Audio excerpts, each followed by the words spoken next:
यदि भावनाओं से ओत-प्रोत होकर हीरे मोती की जगह किसी ने कमल पंखुड़ी भी चढ़ा दी, फूल की एक पंखुड़ी भी चढ़ा दी, तो ऐसा मेंढक भी क्षण भर में मृत्यु को प्राप्त करके स्वर्ग को प्राप्त कर लिया करता है। ध्यान रखिए। मैं तो ये कहता हूं कि पूजा करने वाले हाथों से ज्यादा पवित्र, इबादत करने वाले हाथों से ज्यादा पवित्र सेवा करने वाले हाथ हुआ करते हैं। ध्यान रखिए। किसी की सेवा करना ये भी एक धर्म है, किसी की वैयाव्रत करना यह भी एक धर्म है,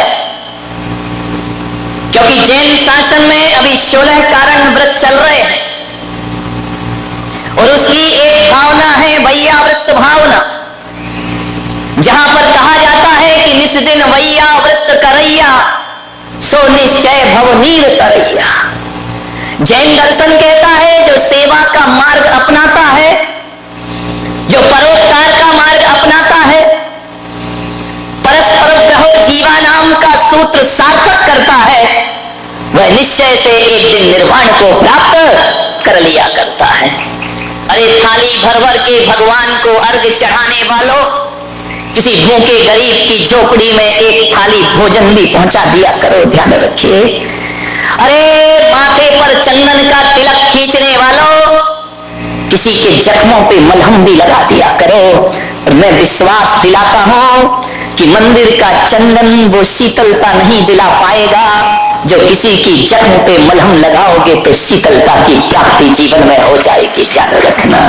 गमों की आग पे आंसू उबाल कर देखो, गमों की आग पे आंसू उबाल कर देखो, बनेंगे रंग किसी पर भी डाल कर देखो, और तुम्हारे दिल की चुभन जरूर कम होगी। किसी के पांव से कांटा निकाल कर देखो, किसी के पांव से कांटा निकाल कर देखो, किसी की पीड़ा को हरने का प्रयास करिए।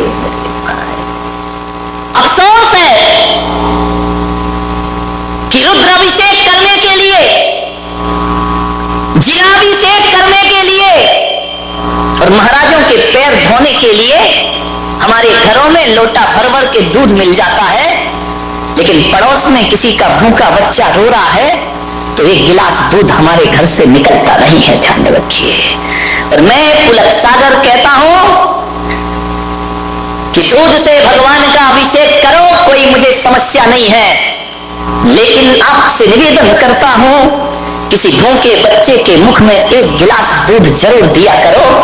मैं कहता हूं कि जो मंदिर में दूध चढ़ाएंगे और भूखे बच्चे को नहीं पिलाएंगे, परमात्मा भी उनका दूध स्वीकार करने को तैयार नहीं हो सकता है। अरे किसी भूखे बच्चे को दूध पिलाओ मेरे भाई। लोग धोते हैं मेरे चरण, दूध से धो देते हैं, मुझे भीतर से लगता है यार क्यों मेरे पैरों में बर्बाद कर रहे हो। किसी बच्चे को पिला दो, और किसी बच्चे को तुमने पिला दिया तो मैं समझ लूंगा कि पुलक सागर ने दूध से अपने चरण अपने आप खुला लिए। ध्यान रखना। मैं कोई विरोध नहीं कर, नहीं तभी तुम्हारे यहाँ लड़ाइयां हो जाए कि महाराज दूध वाले या पानी वाले। अपन न दूध वाले न पानी वाले, अपन तो जिनेंद्र वाले और जिनवाणी वाले। ध्यान रखना। नहीं तो आदमी गलत अर्थ बहुत जल्दी लगाता है कि अभी पानी वाले खुश हो जाएंगे, दूध वाले नाराज हो जाएंगे। महावीर कहते हैं कि ना तो पानी वाला मोक्ष जाता है ना दूध वाला मोक्ष जाता है। यहाँ तो पिछी कमंडल धारण करता है उसके लिए मोक्ष की प्राप्ति, जो पानी भी छोड़ता है और दूध भी छोड़ दे। अपने को क्या लेना देना, तुम कुछ भी चढ़ाओ, लेकिन प्रेरणा देना मेरा इतना ही फर्ज है। मैं ये नहीं कह रहा हूं कि मंदिरों में अभिषेक करना बंद कर दो, लेकिन मैं ये कह रहा हूं किसी भूखे को दुत्कारना बंद कर दो, तुम्हारा जीवन सार्थक और सफल हो जाएगा। अफसोस होता है मुझे कि हम कृष्ण के मंदिर में जाते हैं, महादेव के मंदिर में जाते हैं, नंदी को शीश झुकाते हैं, गाय को माला पहनाते हैं। वाह रे इंसान, जिंदा गाय धक्के खाती है, उस संगमरमर की गाय को मेवा चढ़ाते हो, मिष्ठान चढ़ाते हो, ये तुम्हारा कोई धर्म हुआ करता है? विचार करिए। पत्थर की गाय का स्वागत हो रहा है, जिंदा गाय भूखों मर रही है, दाने दाने को तरस रही है, पत्थर की मूर्तियों को भोग लग रहे हैं, 56 और जिंदा भगवान जो दरिद्र नारायण है वो मंदिर के सामने भीख मांगता फिरता है। ध्यान रखिए, मान्यवर पत्थर की मूर्तियों के लिए बहुत विशाल मंदिर है। अरे मंदिर बना लिए, अच्छी बात है, मैं इसकी बुराई नहीं करूंगा, लेकिन मैं आपसे एक ही आग्रह करता हूं कि किसी गरीब का झोपड़ा भी बनाकर देखो, तुम्हारी जिंदगी को सुकून प्राप्त होगा, तुम्हारी जिंदगी को आनंद प्राप्त होगा। किसी गरीब का झोपड़ा भी बनाओ, 1000 दीपों से भगवान की आरती करते हो तो किसी अंधेरे घर में जाके दिया जला दिया करो, वो भी भगवान की पूजा है, वो भी ईश्वर की पूजा है। ध्यान रखो, इससे बड़ी क्या इबादत होगी। इंसान के काम इंसान ना आए तो फिर तो ये दुनिया जीने के लायक ही ना रहेगी। मेरे भाई, निवेदन है आपसे, अरे जो दुखी है, जो पीड़ित है, उनकी बदकिस्मती होगी, लेकिन उनकी बदकिस्मती को देखकर मजाक मत बनाना, जितना हो सके सेवा करना, ध्यान रखना। एक भिखारी जब तुम्हारे घर में भीख मांगने आता है तो ये मत सोचना कि वो भीख मांगने आया है। इस देश के त्रिवल्लुवर आचार्य ने लिखा है कि कोई भिखारी यदि तुम्हारे घर भीख मांगने आए तो ये मत समझना कि भिखारी भीख मांगने आया है। वो भिखारी भीख मांगने नहीं आया, वो तुम्हें सीख देने के लिए आया है। और वो भिखारी कह रहा है कि जो भी तेरे हाथ जेब में हो मेरे कटोरे में डाल दे, और यदि है और नहीं डाला तो एक बात याद रखना, कटोरा का हाथ बदलने में ज्यादा देर नहीं लगा करती है। मेरे हाथ का कटोरा तेरे हाथ में, क्योंकि मैंने भी पिछले जन्मों में कुछ नहीं दिया, होने के बाद मैंने कुछ नहीं दिया, तो आज ये कटोरा मेरे हाथ में है। और आज तेरे पास है, नहीं दिया तो मेरे हाथ का कटोरा कब तेरे हाथ में चला जाए कोई भरोसा, जिंदगी का कोई भरोसा नहीं मेरे भाई। कब किस्मत करवट बदल ले, रातों रात लाखपति खाकपति हो जाते हैं, और ऐसी भी किस्मत जागती है, सड़क छाप महलों का वासी हो जाया करता है। ये तकदीर का खेल है, ध्यान रखना, ये तकदीर है। रामनाथ कोविंद को कौन जानता था? वो खुद नहीं जानते थे कि मैं कभी राष्ट्रपति बनूंगा। मिट्टी के घरों में पैदा हुए, कच्चे मकानों में, दलित परिवार में पैदा हुए, पढ़ाई का इंतजाम तक जिनके पास नहीं था। मेरे भाई, जब राष्ट्रपति का चुनाव का अवसर आया तो पूरा देश तो क्या, जितने भी दल हैं वो भी नहीं जानते थे कि रामनाथ कोविंद एक चमत्कार बनकर के नाम प्रकट हो। कितनी अटकलें चल रही थी। कोई बोला कि आडवाणी बनेंगे, कोई बोला सुमित्रा महाजन बनेगी, एक से एक अटकलें चली। लेकिन ध्यान रखना, ये मोदी ने कुछ नहीं किया है। जब किस्मत चमकती है ना तो छप्पर फाड़ कर प्राप्त हुआ करता है। क्या रखना है आपको, राष्ट्रपति बन गए। सोचना है आपको, जो बेर बेर खात थे वो बेर बीन खात है। बेर जानते हो हिंदी? बेर तुम लोग क्या बोलते हो? अच्छा, जो बोर, जो हमारे यहाँ बोर है वो तुम्हारे यहाँ बेर है। बहुत ही उल्टा मामला मैं कर दूंगी। हमारे यहाँ बोर होता है बुरा, तो तुम्हारे यहाँ बोर होता है अच्छा। तो मैं इसको मराठी में कैसे बना, नहीं बनेगा। जो बेर बीन खात थे, जिनके दिन ऐसे थे कि बोर को बीन बीन के खाते थे। जो बेर बीन खाते थे वे बेर खात है। बेर यानी बार बार, हिंदी समझाना पड़ेगी मुझे। जो बेर बीन खात थे वो बेर खात है, जो बेर खात थे वे बेर बीन खाते। तकदीर का कोई भरोसा नहीं। कल तक जो बेर बीन के खाते थे आज हम बार बार खाते हैं, कल जो बार बार खाते थे आज बेर बीन कर। तकदीर का कोई ठिकाना नहीं, कब किस्मत पलट जाए। और किस्मत ऐसे खूबसूरत मोड़ पे धोखा देती है। अब देखो ना देश के हालात, आडवाणी की किस्मत में नहीं है तो नहीं है। अब क्या करोगे तुम, क्या कर सकते हो? ना पीएम बन पाए, थोड़ी आस थी कि राष्ट्रपति बन जाएंगे, उन्हें क्या मालूम था इसी समय फाइल खुल जाएगी। विचार करिए, सोचना है आपको। अब नहीं है तकदीर में तो नहीं है।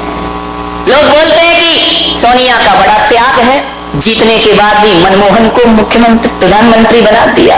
अरे काय का त्याग मेरे भाई। पहले के जमाने में कहा जाता था मजबूरी का नाम महात्मा गांधी, अब कहा जाता है मजबूरी का नाम सोनिया गांधी। क्या करो, बदलेगी परिभाषाएं, ये तकदीर के खेल है मेरे भाई।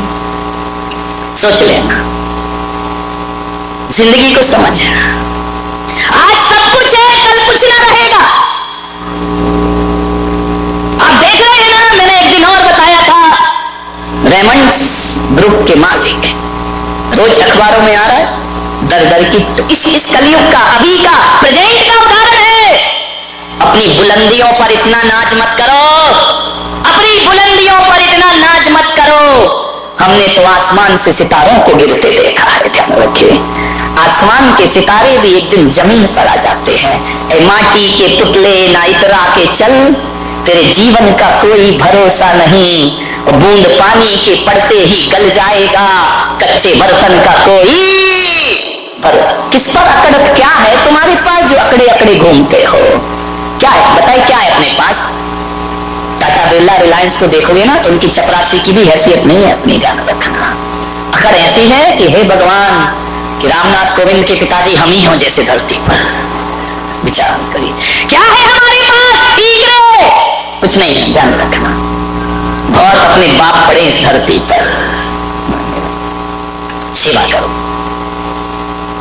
मान्यवर, जीवन किसी का एक सा नहीं होता है।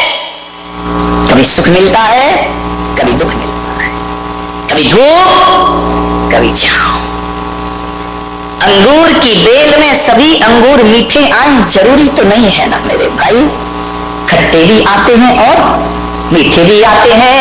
गुलाब की हर डाल पर फूल ही फूल हो जरूरी नहीं है।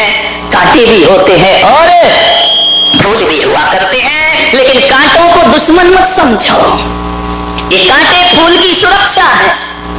दुख को बुरा मत समझो, ये दुख तुम्हारे सुख का स्वाद बढ़ा दिया करते हैं, ध्यान रखिए। आप सोचिए, यदि जीवन में सुख ही सुख हो तो जीवन जीने लायक ना बचेगा। थोड़ी सुख भी होना चाहिए, थोड़ा दुख भी होना चाहिए। पिक्चर देखी ना तुमने, कभी खुशी कभी, कितनी जल्दी याद आ गया। अभी मैं बोल देता कि किसी तीर्थंकर के नहीं मालूम मारा। विचार कर, जीवन में कभी खुशी मिलेगी, कभी गम मिलेगा। एक साथ जीवन किसी का नहीं होता है, ध्यान रखना। उतार चढ़ाव जिंदगी में आएंगे। एक सा जीवन तो सूरज का नहीं होता। आकाश में सुबह का सूरज कुछ होता है, दोपहर का सूरज कुछ होता है और सांझ का सूरज कुछ और हो जाता। फिर हमारा जीवन एक सा क्यों रहेगा? संसार में आज तक ऐसा कोई प्राणी पैदा नहीं हुआ होगा जिसके जीवन में सुखी सुख हो, कभी दुख ना आया हो। और ऐसा भी कोई पापी पैदा नहीं हुआ होगा कि जिसके जीवन में दुखी दुखों कभी सुख ना आए हो। ध्यान रखना, राम महापुरुषों के जीवन में भी दुख आते हैं, उनके जीवन में भी सुख आते हैं, ध्यान रखना। राम कहां पैदा हुए? राजा के घर में। सीता कहां पैदा हुई? राजा जनक के घर में, मिथिला में राजकुमारी बनकर पैदा हुई और वनवासी बनकर जिंदगी गुजारती उसने। मान्यवर, आप सोचिए, महिलाओं से मेरा निवेदन है कि सीता के विवाह के बाद उस बेटी को क्या सुख मिला है। विचार करो, तुमको तो मिल रहे हैं ना सुख, इतनी डेंजरस सास तो नहीं है ना, और तुम्हारी तो एक ही है, उन्हें तो तीन तीन को झेला है मेरे भाई, ध्यान रखिए। एक आदमी ने पूछा कि राम को वनवास हुआ, सीता साथ में क्यों गई? उनका सीता बड़ी समझदार थी। बोले क्या समझदारी? मैंने कहा ये समझदारी कि सीता ने दिमाग लगाया होगा कि यार तीन तीन सास के साथ रहने से तो एक जंगल ही अच्छा है। कौन इन तीन तीन के साथ माथा फोड़ी करेगा?